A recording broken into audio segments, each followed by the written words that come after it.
नमस्कार दोस्तों, Bharat selection wing Lakhpeda बाग बाराबंकी के ऑफिशियल चैनल पर आप सभी का स्वागत है। डिक्टेशन रामधारी गुप्ता, खंड 1, प्रतिलेखन संख्या 31, स्पीड 40। स्टार्ट होगा 5 सेकंड बाद।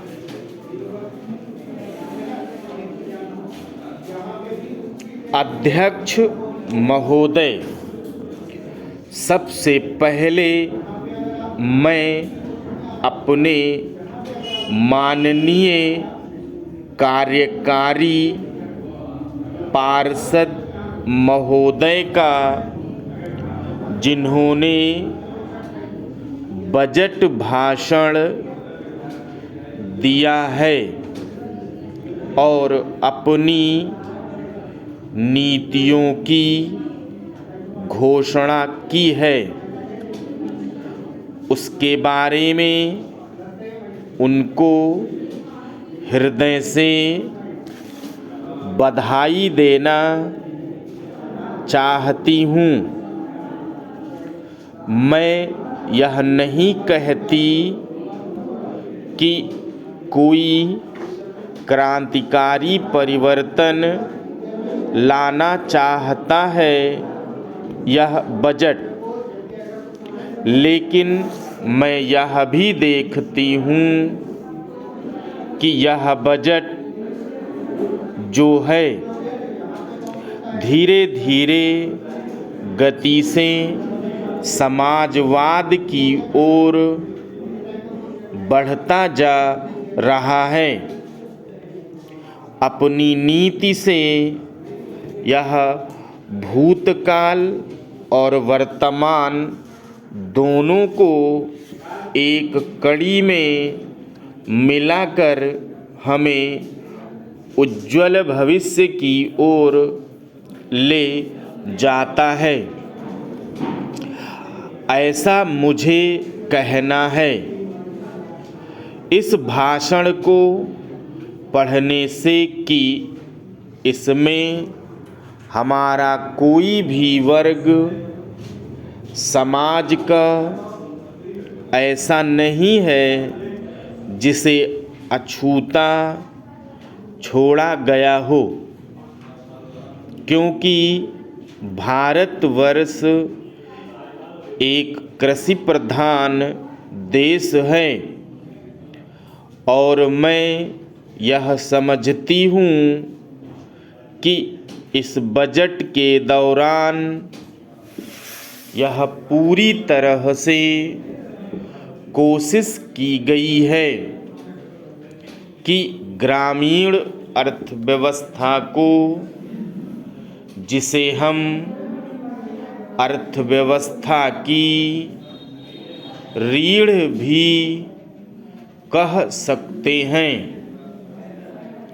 उस ढांचे में उस रीढ़ की हड्डी को और भी सशक्त बनाने का पूरी तरह से प्रयत्न किया गया है।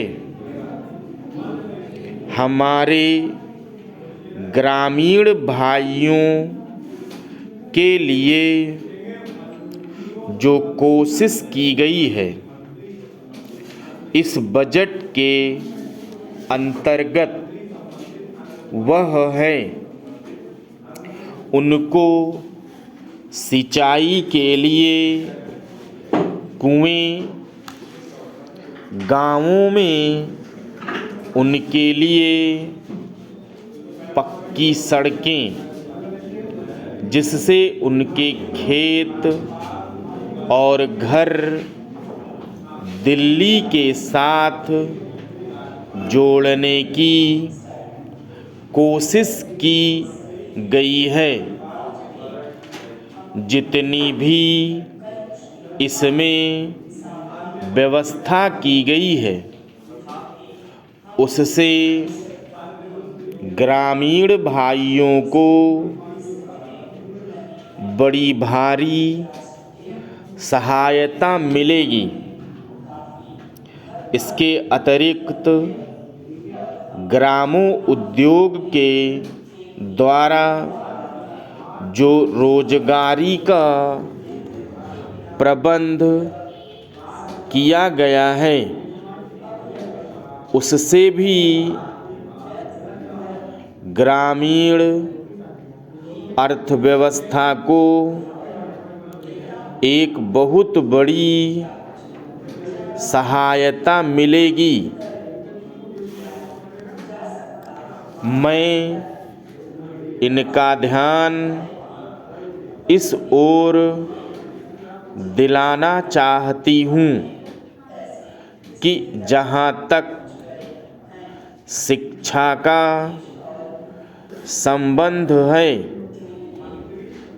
इस बजट में कोई विशेष प्रावधान नहीं किया गया है।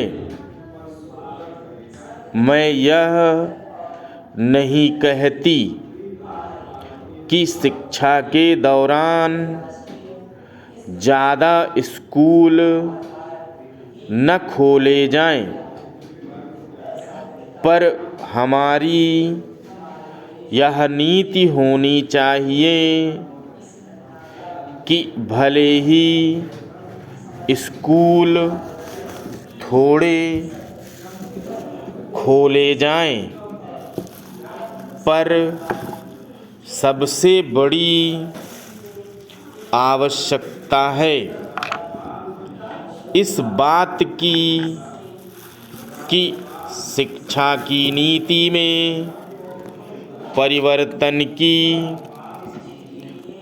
सबसे ज़्यादा आवश्यकता है,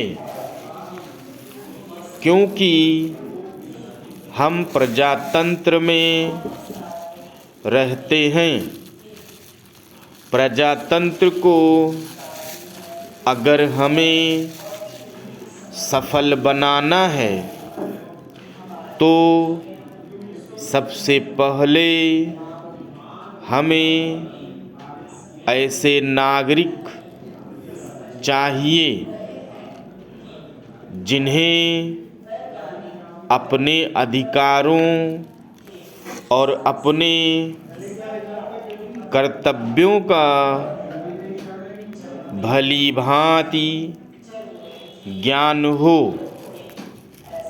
शिक्षा की वर्तमान नीति से हम अपने अधिकारों के प्रति ज़्यादा सजग होंगे और कर्तव्यों के प्रति बिल्कुल सजग नहीं होंगे। ये प्रेम सर को दिया, एक सपना को दिया, एक सपना को दिया।